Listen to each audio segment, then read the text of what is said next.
So, today I would like to ask you all a question. If you were depressed, what would you want to hear from a friend?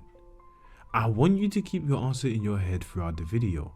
Now, before I continue, I want to urge the fact that I love talking about Jujutsu Kaisen. And Yuta's stage of depression can sometimes go away unnoticed when you're caught up in all the action while reading the manga. But when you look back and recognize his challenges, they were actually not easy to face at all, alone. In fact, I hope I can help someone take something away from this video. This is going to be a bit deeper than usual. In fact, it is going to be the deepest video that's ever been made on my channel up to this point on YouTube. So you watching, maybe one time in your life, you may have felt depressed. Maybe you were more quiet than usual. You tend to want to be more alone, or you appear more emotionally distanced. Well, the reason I'm making this today is because once upon a time, Yuta Okkotsu was also depressed. This goes back to volume 0 of Jujutsu Kaisen, where Yuta Okkotsu's story was born.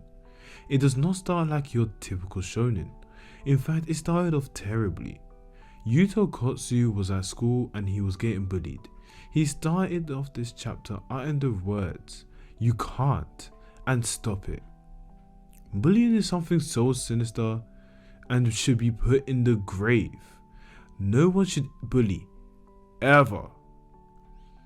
But that is not the reason Yuta was crying those words. He projects those words because he's trying to stop the fate of what's to come behind the bullies. The curse. And the name of the curse was called Rika. Yuta was petrified, upset, and repeating the words "I'm sorry" because he feels he's at fault of what occurred. This is something that has been repetitive, which has led Yuta to become depressed. His depression was from guilt of hurting others, maybe not directly, but through Rika, who was attached to him. Following on to the next panel, we see Yuta. We see Gojo holding a twisted knife, the object Yuta used to try and kill himself. Now this is to the point where he feels no one on earth understands him. He feels isolated, alone, guilty, and depressed. Probably more and more emotions flooding into his brain. Gojo sees this and he doesn't act as if Yuta is actually depressed. In fact, Gojo just says, "Yikes, you're kinda gloomy. Today's your first day at your new school." This type of reaction in response to Yuta can come across as ignorant and belittling of the situation.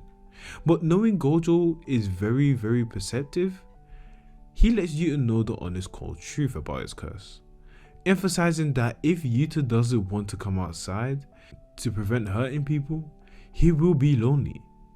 He lets him know the curse can be a blessing if he makes it. At least do everything in his power before he decides to throw it all away. Following onwards, Yuta meets up with Maki, Toji, and Panda in a classroom. It was a tough and rough introduction as they all try to attack him when seeing the curse that is behind him, due to him being cursed. But Yuta was joining them to practice being a Jujutsu sorcerer. This seems to be his last opportunity to fit in.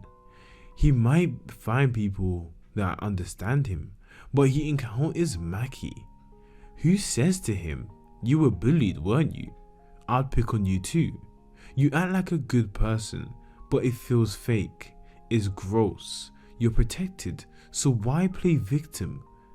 Bet you've been passive your whole life, without any goals."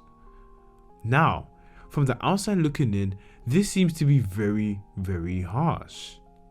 In fact, this seems tremendously rude, especially to someone you don't know. But Yuta Okkotsu acknowledges her claims to be correct.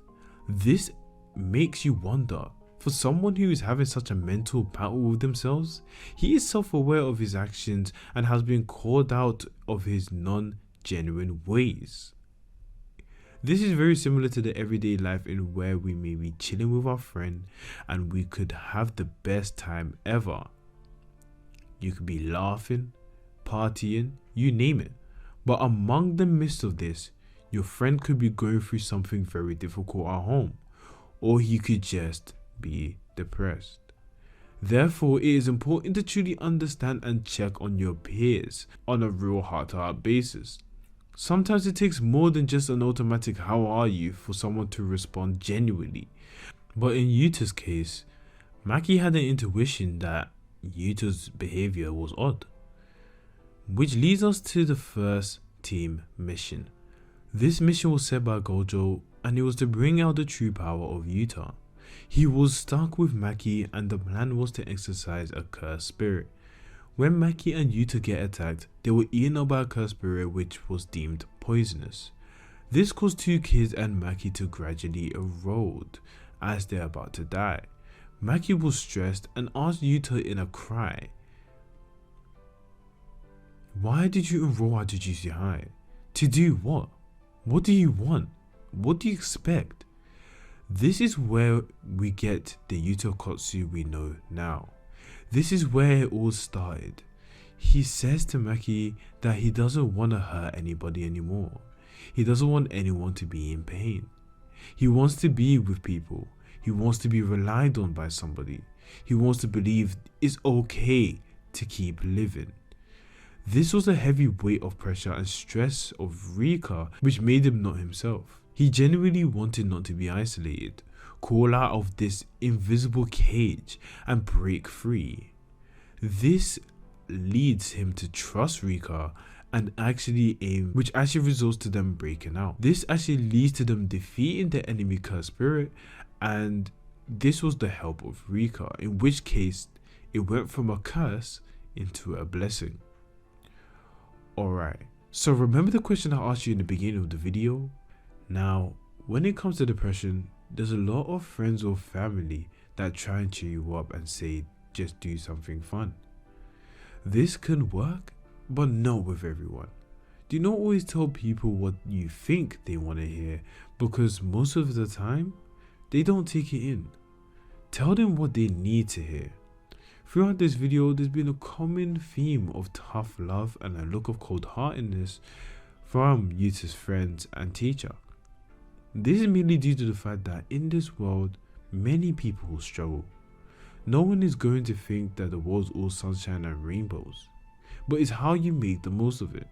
It reminds you that each day, in the words of Jing Freaks, you must enjoy the little detours in life to the fullest, because that's where you will find the things that are more important than what you want. We are only human, always trying to find alternatives and try different things to become the best you. It's never too late.